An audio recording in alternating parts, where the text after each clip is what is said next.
Sejarah adalah logika, bukan sejarah jika tidak logis. Salam jumpa saudaraku setanah air, kita bertemu lagi pada video ini, karena takdir membawa Anda sampai melihat ini, dan ini bukan kebetulan. Karena Anda adalah penerus generasi maju terdahulu yang telah melakukan perjalanan jauh ke 3/4 muka bumi meninggalkan jejak peradaban baru di tempat lain, di tanah India juga Arab. Anda menemukan video ini, karena di darah Anda masih mengalir DNA bangsa unggul dari nenek moyang kita, dan tugas melanjutkan untuk mengembalikan kejayaan yang pernah dicapai adalah pesan dari leluhur kita. Percaya itu, di video ini kita akan mengetahui bahwa benar leluhur kita adalah bangsa yang hebat, bangsa yang kuat, cerdas dan telah mengenal Tuhan sebelum ada ajaran yang bernama agama di bumi ini. Ketahuilah saudaraku bahwa, sejarah tidak berjalan, linier, seperti garis lurus yang dimulai dari 0, menuju, angka tertinggi, dan 0 bukan berarti, primitif. Kebohongan terbesar dalam sejarah manusia adalah publikasi, teori evolusi, dengan ending utamanya adalah, anti-Tuhan. Leluhur kita sudah mengenal konsep monoteis, konsep Tuhan yang satu, kita akan fahami itu. Sebelum kita lanjutkan, bagi saudaraku yang baru menemukan channel ini luangkan waktu untuk subscribe, karena di video yang akan datang akan banyak konten yang mengungkap kebohongan catatan sejarah leluhur kita. Bagi saudaraku yang telah setia mengikuti untuk memahami jejak sejarah leluhur kita, kami ucapkan terima kasih, beri kami dukungan untuk klik tanda like atau suka. Tulis komentar, dan bagikan video ini untuk menggugah saudara kita yang lain, agar mereka bangkit dari pesimisme akibat sejarah yang tertulis saat ini, membuat mental bangsa kita kerdil, karena sejarah yang tertulis dan beredar di publik dominan ditulis oleh penjajah. Mari kita simak, istilah penamaan dan pengelompokan, prasejarah, tidak tepat diterapkan di Nusantara karena budaya tulis-menulis sudah ada lama di sini.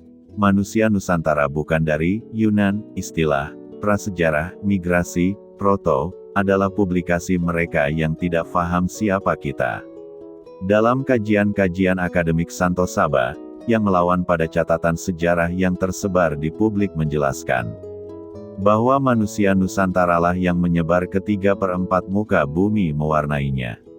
Dan yang paling ditentang oleh Santosaba adalah cara menghitung awal tahun, Saka, di seluruh prasasti harus dimulai di tahun 78 Masehi. Ini harus dikaji ulang, inilah penyebab sejarah manusia Nusantara hilang sebelum tahun itu. Kita tidak bisa membedakan antara hilang atau sengaja dihilangkan, ini adalah propaganda penjajah.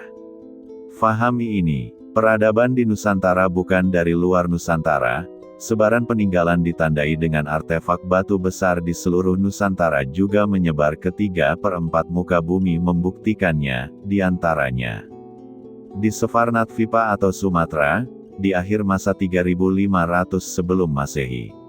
Manusianya saat itu bertubuh besar. Komplek area mereka hidup di masa terdahulu disebut masyarakat setempat dengan Tungke Putih Bungsu.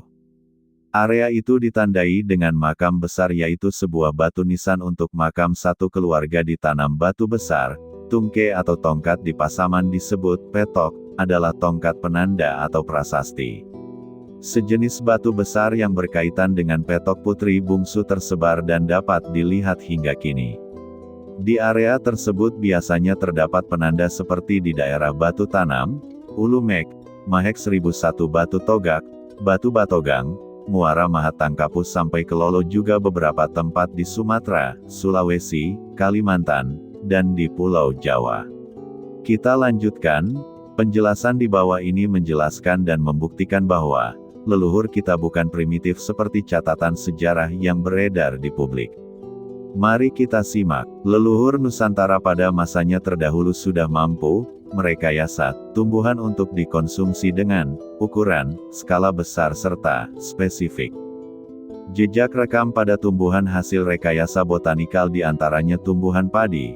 Ini karya leluhur Nusantara bisa kita simak pada cerita di Pulau Jawa dan banyak juga di daerah lain. Di antaranya cerita padi di Jafatvipa atau Pulau Jawa. Nawang Wulan mengingatkan pada Jaka Tarub agar tidak menanyakan rahasia kebiasaan dirinya kelak setelah menjadi istri. Rahasia tersebut adalah bahwa Nawang Wulan selalu menanak nasi menggunakan hanya sebutir beras. Berarti, untuk konsumsi keluarga mereka, hanya dibutuhkan 1 butir padi. Ini bukan cerita ilusi atau tidak logis, ini ada sains yang tersembunyikan dari cerita itu. Mari kita simak penjelasan selanjutnya. Padi adalah tumbuhan organisme, eukariota, multiseluler tergolong dalam pengelompokan paling atas. Klasifikasi ilmiahnya adalah ternamakan sebagai Plantae sensu strictissimo. Bukti penelitian arkeologi telah menyimpulkan bahwa tanaman ini sudah ada dan dibudidayakan 10.000 hingga 5.000 sebelum Masehi. Tanaman ini sudah ada di bumi Nusantara maju terdahulu atau Indonesia saat ini. Ini hasil teknologi rekayasa genetik botanika peradaban maju Nusantara Indonesia terdahulu. Jika Anda masih belum yakin dan percaya, silahkan tinggalkan channel ini sekarang, tulis komentar apapun yang Anda sukai, atau kalian bagikan video ini kepada banyak orang, biarkan mereka membantah atau menanggapinya. Mari kita cermati. Di bawah ini adalah hasil penelitian para ilmuwan modern, yaitu Metaphyta Whitaker, 1969, Plantae, Lynn Margulis pada 1971, padi disimpulkan tumbuhan yang sudah ada lama sebagai fosil, dan masuk kelompok tumbuhan tertua yang masih hidup saat ini. Kajian menggunakan penanda genetik SSR terhadap genom inti sel dan 2 lokus pada genom kloroplas menunjukkan bahwa pembedaan Indica dan Japonica adalah benar. Tropical Japonica adalah daerah tropika Indonesia, tempat asal varietas awal padi. Varietas Javanica hanya ditemukan di Indonesia. Inilah asal tumbuhan ini pertama kali ada di bumi, Oryza sativa. Di masa terdahulu, di masa kemajuan leluhur kita, keilmuan rekayasa botanikal ini dipelajari dan dikembangkan pada tempat pengembangan ilmu pengetahuan besar, sains, di Svarnadvipa bernama Dharmapala, selain mempelajari falsafah utama, Dharmik. Tempat pembelajaran ini yang pernah dilihat dan dicatat oleh peziarah Tiongkok Ising di abad 7 Masehi, ia melihat dan mencatat, ada sisa reruntuhan pondasi kuno. Inilah tempat pembelajaran, pusat dari bangunan yang dibangun di Nalanda Bihar, India. Inilah sekolah tertua di dunia. Dan nama-nama di antara tokoh yang berkaitan dengan ilmu pengetahuan di masa terdahulu yaitu. Nama tokoh terkenal salah satunya adalah Suvarnadvipa Dharmakirti, hidup pada tahun 610 SM 520 SM. Dia adalah salah satu pencetus pemikiran, logika filosofis, juga ahli teori ilmu yang utama, atomisme, yang menyatakan bahwa satu-satunya benda yang dianggap ada adalah keadaan kesadaran sesaat. Karya Dharmakirti adalah The Seven Treatises on Valid Cognition. Beliau ilmuwan terdahulu putra Nusantara, sejarah tidak mencatat itu. Nusantara pada tahun 610 SM sudah ada ilmuwan di negeri tercinta ini, Indonesia. The Seven Treatises on Valid Cognition adalah karya Dharmakirti. Ia telah menyusun dan menghasilkan karya besar di bidang keilmuan dan akademis, yaitu 7 bagian ilmu utama tentang pengakuan, validitas, atau The Seven Treatises on Valid Cognition. Dharmakirti, putra Nusantara, ia telah menyusun dan menghasilkan karya besar di bidang keilmuan dan akademis, yaitu 7 bagian ilmu utama tentang pengakuan, validitas. 7 bagian itu adalah The Seven Treatises on Valid Cognition. 1. Relationship Analysis, ilmu tentang analisis hubungan, Sambandha Pariksafti. 2. Science of Compendium of Recognition of Validity, ilmu penetapan pengakuan validitas, Pramana Viniscaya. 3. Ilmu Kompendium pengakuan validitas, Pramana Vartika Karika, Diknaga. 4. Science of Drop-off Reasoning, Nyaya Bindu Prakarana. 5. Essence and Explanation of a Drop-off Reason, Hetu Bindu Nama Prakarana. 6. Evidence from Continuums dan Academic Studies, bukti dari continuums dan kajian akademik, Samtanantara Sidinama Prakarana. 7. Science of Reasoning dan Approach, ilmu terhadap penalaran dan pendekatan padanya nama prakarana. Dharmakirti, 610-520 SM, melahirkan keturunan yang tersebut juga bernama Serlimpa Dharmakirti, atau Suvarnatvipi Dharmakirti 1013 M. Sumber-sumber Tibet yang sama juga memberitahu kita bahwa Suvarnatvipa Dharmakirti adalah orang sezaman dengan Raja Tibet Srong Betan Gampo yang menikahi seorang putri Tiongkok Kong Chow yang datang ke Tibet. Suvarnatvipi Dharmakirti atau Dharmakirti Sri, adalah seorang guru terkenal pada abad ke-10 dari sejumlah pemikir yang penting, termasuk Ratna Karasanti lahir sekitar tahun 970-1045. Atisa, Jenana Sri Mitra dan Ratnakirti keduanya lahir akhir abad ke-10 awal abad ke-11. Dharmakirti Sri atau Suvarnatvipi Dharmakirti adalah penulis Durbodaloka, subkomentar untuk Abhisamayalam Karasastra versi karya Haribadra. Suvarnatvipi Dharmakirti adalah seorang sarjana asal Sriwijaya, Suvarnatvipa, Sumatera. Ia adalah salah satu pendiri filsafat logika. Setelah menerima pendidikan, ia kemudian melakukan perjalanan ke Nalanda untuk menerima ajaran langsung dari Vasubandhu. Dharmakirti 610-520 SM adalah leluhur dari orang yang bernama Suvarnatvipi Dharmakirti 1013 M, melahirkan keturunan yang tersebut bernama Chudamani atau Chulamani Tiwarmadewa, kadang disebut Chudamani Tiwarman. Candi Bungsu, di area komplek Candi Muara Takus dibangun pada abad ke-10 tahun ke-2 sampai selesai tahun ke-5 oleh Sang Hyang Datuok Chulamani Tiwarmadewa, atau Chudamani Tiwarman untuk menghormati leluhurnya Suvarnatvipa Dharmakirti dan pendahulunya Dharmakirti. Pusat pendidikan, Dharmik original, bernama Dharmapala, bercabang di Bihar India Nalanda. Raja Pala Silsilah Shailendra Balaputra Dewa dari Sumatera membangun Nalanda 427 Masehi, demi kepentingan pengembangan pusatnya pendidikan di Suvarnatvipa yaitu Dharmapala, dan dibangun lebih dahulu dari Nalanda di Bihar India. Di masa terdahulu lagi sekitar 5391 sebelum Masehi juga telah dibangun di Jafatvipa bernama Fuana Cakapala, Borobudur. Bangunan ini berdasar ajaran asli Nusantara, Dharma, atau Dharmik original, yang kini terekam sempurna di Bali. Ini bukan dari India. Dan temuan hasil rekayasa leluhur kita maju terdahulu, rekayasa genetika tumbuhan, padi, diabadikan pada reliefnya. Jika Anda masih berada dan menyimak video ini membuktikan benar bahwa Anda bukan orang biasa-biasa saja. Anda adalah penerus dari bangsa unggul itu, dan leluhur bangsa maju itu adalah nenek moyang kita. Bagikan video ini ke grup-grup medsos Anda, untuk membangkitkan jiwa-jiwa keturunan bangsa unggul yang lainnya, karena mereka adalah saudara kita. Kita lanjutkan. Tumbuhan lain hasil rekayasa ilmu pengetahuan maju lainnya adalah buah pisang. Pisang bahasa terdahulu adalah Moka, berarti pisang.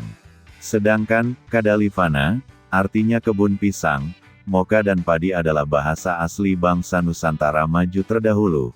Buah dari tanaman hasil rekayasa teknologi, tumbuhan leluhur bangsa Nusantara. Pisang jenis Musa balbisiana, varietas asli yang bersumber dari Nusantara Indonesia terdahulu, mengandung biji banyak dan dianggap sebagai salah satu spesies leluhur dari varietas Bibrida. Pisang jenis Pacoba atau Pakova adalah Sudobaga dari pohon pisang, tanaman herba dari keluarga Musaceae genus Musa. Selain genus NCT akan menurunkan atau menghasilkan apa yang disebut pisang palsu, mereka tumbuh di 130 negara. Jenis pisang inilah yang banyak kita konsumsi. University of Melbourne, Australia meneliti dan menyimpulkan bahwa nama-nama umum hanya lokal dan tidak sesuai dengan kultivar yang dikenal. Maksudnya tumbuhan ini dahulu dan berasal dari suatu daerah atau lokal saja. Asia Tenggara Indonesia disimpulkan sumber berasalnya. Bukti arkeologi dan paleo-environmental baru-baru ini terungkap di Cook Swamp di Provinsi Dataran Tinggi Barat New Guinea menunjukkan bahwa tumbuhan ini sudah ada sejak setidaknya 5.000 SM atau bahkan hingga 8.000 SM. Pisang disebutkan dalam dokumen yang ditulis, untuk pertama kalinya dalam sejarah dalam teks lama sekitar 600 SM. Musaceae, terutama genus Musa, telah diperkenalkan ke dunia oleh imigran dari Asia Tenggara, kira-kira pada 200 SM. Pisang dibawa oleh leluhur kita keluar Nusantara, menyebar ke 3/4 muka bumi, bersamaan dengan penyebaran ajaran yang dianut. Ajaran itu teridentifikasi dengan nama, Dharma, teks literasi nama atau kata itu, terekam di relief Borobudur dengan teks kata, Kusala Dharma Bhajana dan Vinaya Dharmakaya Cita. Ajaran ini berkonsep pada satu Tuhan yang disebut Hyang Widi Tunggal. Di bawah ini adalah beberapa alasan leluhur kita, merekayasa, tumbuhan yang menghasilkan buah, pisang original, atau Musaceae, dan menggunakan media, pisang dalam acara adat. Ada hal saintifik yang bermanfaat dan punya tujuan. Setelah diselidiki diteliti oleh ilmuwan modern didapati, antara lain karena pisang khas mengandung sekitar 0,5 gram potasium, ia akan memiliki aktivitas sekitar 15 Bq/Rl. Pisang mengandung bahan radioaktif alami, dalam bentuk potasium 40, isotop radioaktif, terutama kalium 40K. Sumber alami utama dari radioaktivitas dalam jaringan tanaman adalah kalium, 0,0117% dari potasium yang terjadi secara alami adalah isotop potasium 40 yang tidak stabil 40K. Isotop ini meluruh dengan waktu paruh sekitar 1,25 miliar tahun atau 4 kali 10⁻16 detik, dan karena itu radioaktivitas kalium alami adalah sekitar 31 Bq/Rl per gram, yang berarti bahwa, dalam 1 gram unsur, sekitar 31 atom akan bereaksi setiap detik. Karena pisang khas mengandung sekitar 0,5 gram potasium, ia akan memiliki aktivitas sekitar 15 Bq/Rl. Pisang mengandung 15 gram karbon, ini akan mengeluarkan sekitar 3 hingga 5 sinar beta per detik. Dengan menggunakan faktor ini, satu dosis setara dengan pisang keluar sekitar 5,02 nanosievert, berdikali 31 Bq/Rl per gram dikali 0,5 gram setara dengan 78 nanosievert sama dengan 0,078 mikrosievert. Hasil penelitian selanjutnya, Komisi Internasional tentang Perlindungan Radiologi memperkirakan koefisien 6,2 nanosievert per bekuarel. Untuk konsumsi kalium 40, dengan datum ini BET yang dihitung akan 0,096 mikrosievert, lebih dekat ke nilai standar 0,1. Nilai 982 kali 10⁻8 sieverts atau sekitar 0,1 mikrosieverts, 10 murem, untuk pisang seberat 150 gram adalah 5,3 ons. Di bawah ini adalah tabel radiasi hasil penelitian ilmuwan modern. Perbandingan dosis radiasi pada sievert, mulai dari yang sepele sampai yang mematikan. Di dalam 150 gram buah pisang, atau seberat 5,3 ons, sama dengan 0,078 mikrosievert. Radiasi maksimum yang diizinkan untuk pembangkit listrik tenaga nuklir 500 BET, 250 mikrosievert. Alat CT Skandada menghasilkan 70.000 BET, 7 milisievert. Sedangkan, dosis radiasi yang mematikan adalah sekitar 35 juta BET, 3.500 milisievert. Kita ulangi lagi untuk radiasi dari buah pisang. Dalam buah pisang seberat 5,3 ons, dapat memancarkan radiasi sebesar 0,078 mikrosievert. Jadi jika satu truk pisang mampu membunyikan alarm ketika melewati radiation portal monitor, yang digunakan untuk mendeteksi kemungkinan penyelundupan bahan nuklir. Bagaimana menurut Anda penjelasan di atas? Tulis komentar Anda untuk menanggapinya, atau klik tanda like jika Anda setuju. Hal lain, buah pisang dapat menjadi penangkal sihir atau energi buruk. Syaratnya pisang tersebut harus tidak boleh terkena tanah, karena energi alami akan ternetralkan oleh bumi, identik dengan arde pada listrik. Pisang banyak digunakan pada acara ritual leluhur Nusantara hingga kini, karena banyak hal yang bermanfaat dari radiasi yang terpancar dari energi di dalamnya secara saintifik ini terbukti. Pisang dapat menetralkan energi sihir yang ada di dalam tubuh, artinya jika seseorang mempunyai ilmu tertentu jika makan jenis pisang tertentu ilmu itu akan hilang.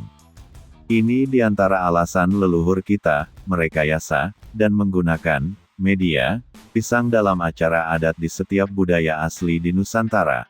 Ada banyak hal saintifik yang belum diketahui ilmu pengetahuan saat ini. Jadi, leluhur kita bukan primitif, dan ilmu pengetahuannya sudah melebihi sains. Saat ini, sudah pada skala 10, sudah mampu mengatasi keterbatasan ruang dan waktu melakukan teleportasi, levitasi dan lainnya. Penyebaran nenek moyang Nusantara ditandai dengan konsep Dharma. Ajaran inilah yang mendasari tumbuhnya ajaran Hindu, Buddha dan Jaina di India. Sekali lagi, sejarah adalah logika, bukan sejarah jika tidak logis dan tidak masuk akal. Jika benar sejarah yang tertulis dan tersebar di publik menyatakan bahwa kerajaan-kerajaan juga candi-candi di Nusantara menganut atau berdasar pada ajaran Hindu-Buddha. Pertanyaannya, kapan dan siapa misionaris, pendakwah, biksu ajaran Hindu, Buddha yang terlahir di India masa pra-Islam ke Nusantara, hingga semua situs-situs Nusantara disebut Hindu atau Buddha? Hanya karena kita telah sepakat menghitung awal tahun Saka di prasasti dimulai 78 Masehi, maka hilang fakta sejarah maju nenek moyang kita sebelum tahun itu. Jika Anda belum memahami isi video ini, putar ulang untuk agar lebih mengerti. Dan bagikan video ini untuk menggugah saudara kita yang lain, agar mereka bangkit dari pesimisme akibat sejarah yang tertulis saat ini, membuat mental bangsa kita kerdil, karena sejarah yang tertulis dan beredar di publik dominan ditulis oleh penjajah.